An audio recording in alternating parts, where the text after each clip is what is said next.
guys, John Helton here, host of the Real Deal Combat Sports Show. The special edition is an interview edition. We're going to do a short interview with Caleb, the reason Helton. For those of you who don't know, Caleb is my son, and Caleb's been training since he was just pretty much able to walk.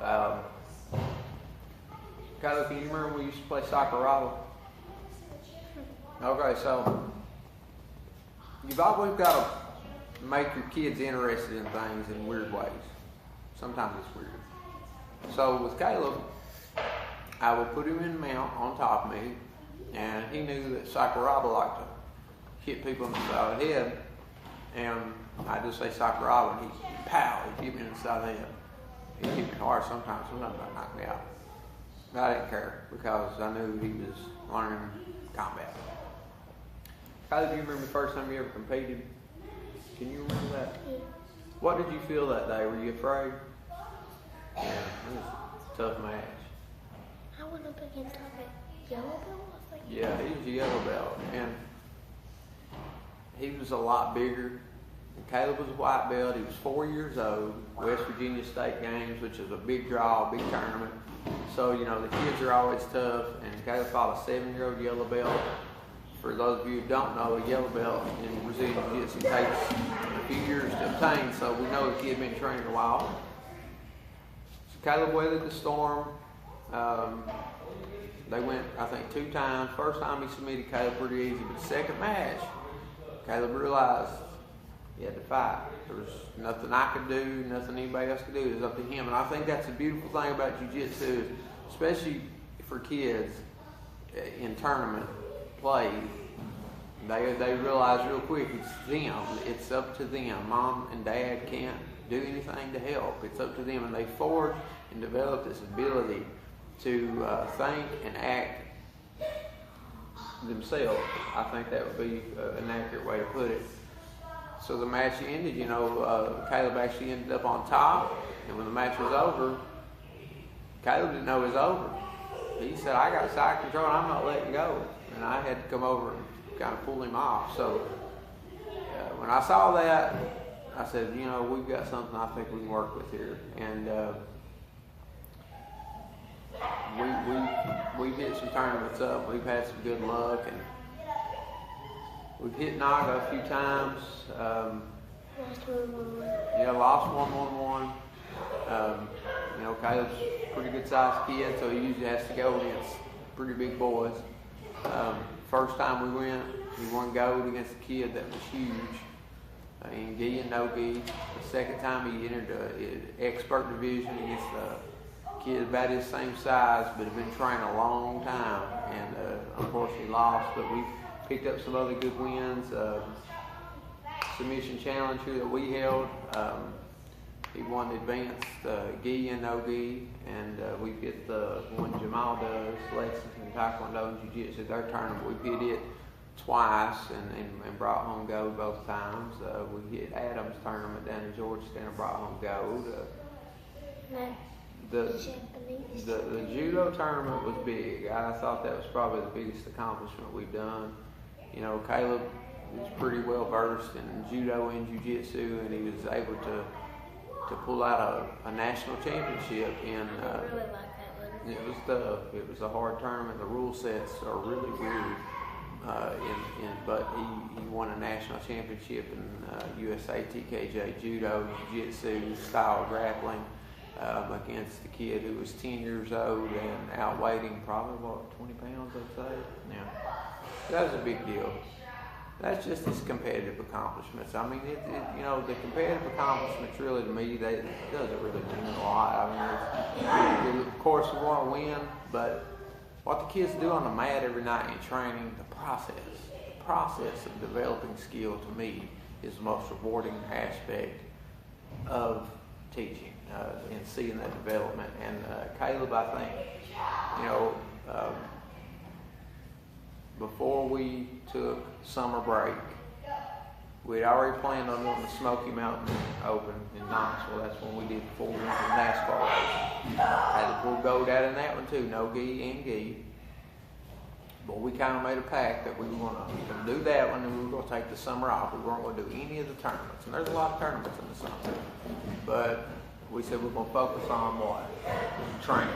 We're going to try to get better. And we set some goals, and we achieved them. We really got, we got better in, I think, a lot of areas. I think your wrestling skills, your guard passing, your guard sweeps have got better. I think, so you don't have to compete to enjoy jiu-jitsu. Jiu-jitsu's for everybody. Self-defense, competition, just training to have fun for fitness. It's all good, guys. But Caleb's nickname is the reason, and the reason for the reason is because he is the reason. He's the reason I keep going when I'm tired, when I'm sick, when I'm hurt. I want to make sure that he's getting out here and getting his mat time in, because I know it's keeping his heart healthy, it's keeping his body healthy, and boy, I believe it's paid off in basketball. You know what? I think jiu-jitsu is really helping basketball, because coming into basketball this year, his first year ever playing team basketball, his hand-eye coordination was great, his speed was great, his cardio was great, and those things mean a lot in any sport, and I attribute that to the jiu-jitsu training. Caleb has got a really cool bond with Maddox. You two are like brothers, right? I mean, let's say blood doesn't make family. It's true. We're not blood related to Maddox, but they're like brothers. And it was evident the other night when Maddox went into the cage. Caleb had his back. Let me tell you something. If there would have been a fight breakout, hey, they'd had to fight too, because these boys right here back each other up. They got each other's backs, and we don't promote fighting, but hey, they got their own mind. So, what do you think about Maddox's big win? I loved it. Yeah, man, it was awesome. No one even carried me snow in it. Maddox came into that fight, and we had a game plan.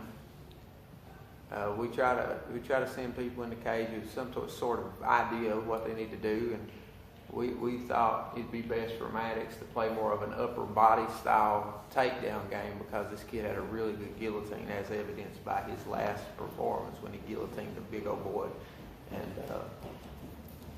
so we said we better go upper body, not shoot much doubles or singles. But I was proud of Maddox. I believe that belt was bigger than Maddox, wasn't it? It was Big old belt. probably way more. But yeah, they've got a great relationship, and he's got a great.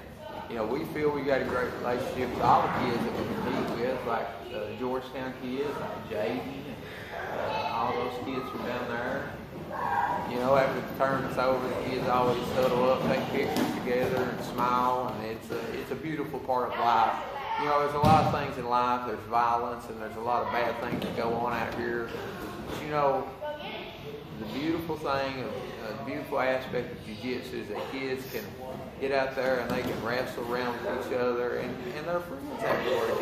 While they're competing, man, they're trying to win, but once it's over, you make some of the best friends you could ever make, and I feel that that's a cool thing. So I don't plan what he does. I bring him to class, but looking out into the next few months, any goals? Do you have any goals that you'd like to look at achieving? Would you like to do anything in particular?